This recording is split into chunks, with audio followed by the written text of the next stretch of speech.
Voilà, on parlait d'hirondelles, maintenant on va parler de singes, mais attention, pas n'importe quel singe, ce sont les mouriquis, ils vivent au Brésil, des singes hippies, une société égalitaire, pacifiste, mais ce n'est pas tout. Bonsoir Didier Demolin. Bonsoir. Vous êtes scientifique, mais vous n'êtes pas primatologue, vous êtes linguiste à la Sorbonne, spécialiste d'acoustique et de phonétique, et vous êtes formel.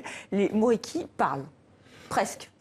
Ils vocalisent d'une manière un peu particulière, oui. Donc on ne peut pas dire qu'ils parlent. Ils ont une forme de communication qui est très élaborée, qui est beaucoup plus élaborée que ce qu'on a pu imaginer jusqu'à présent. D'ailleurs, on va les écouter, ces mouriquis, donc qui vocalisent.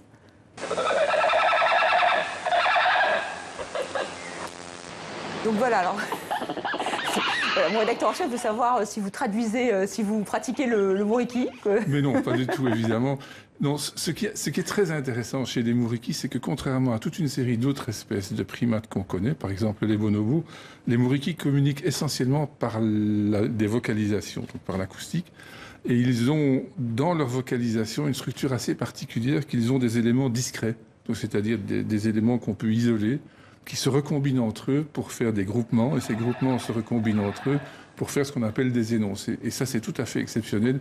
On n'avait jamais observé ça de cette manière-là dans le règne animal.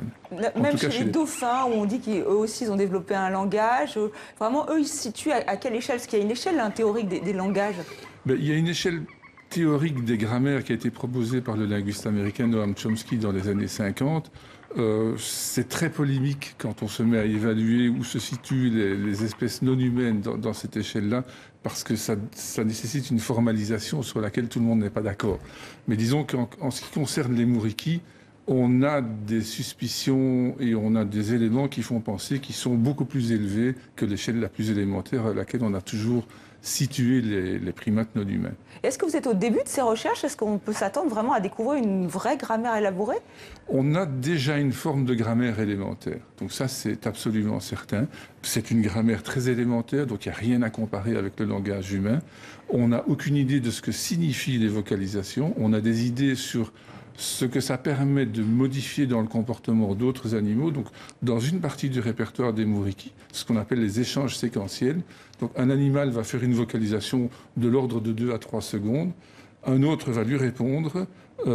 On sait que, en fonction de ce qui a été émis par l'un et par l'autre, leur comportement va se modifier.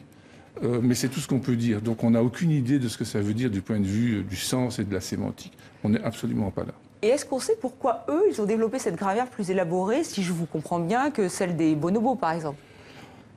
Il y a deux raisons probables. Une première, c'est qu'il y a des contraintes écologiques et sociales qui font que ce système de communication a évolué dans cette direction-là.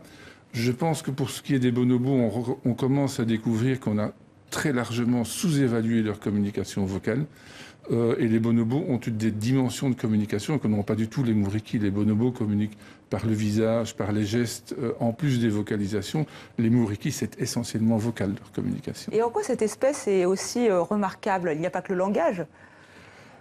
Alors, c'est une espèce qui est très particulière parce que c'est une des rares espèces dans le monde des primates non humains où il y a des relations quasi égalitaires entre les mâles et les femelles. C'est-à-dire qu'on n'a pas, par exemple, de dimorphisme sexuel marqué au niveau physique. Donc, il est presque impossible de distinguer un mâle d'une femelle par la taille et par le poids.